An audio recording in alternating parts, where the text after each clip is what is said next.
My name is Xiaoyang Ning. I'm head of the manufacturing, supply chain, and quality of the Faraday Future. We know the company will going to launch the FF program, and we have this capacity and capability, and we're ready to face all the challenge, and we can offer the strong support to the FX program, and we can build excellent quality and the good technology product to meet U.S. customer requirement. We know that it's going to be a big challenge, a challenge that will drive us through the success. We want to be able to supply options to the U.S. market, and in hopes that we can bring something different. I feel like this kind of association that we're doing with FF is bringing a lot of opportunities.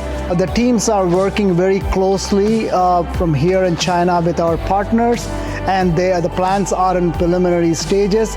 So we are at the process at this time to, at a high level, to look at the feasibility and technical information. I would like users to experience the feeling of luxury combined with the performance and obviously the quality of the vehicles we manufacture here in Hanford. Also, we hope we can, through the FX program, bring the latest technology for the electric vehicle, connected vehicle, and smart vehicle to the U.S. customer.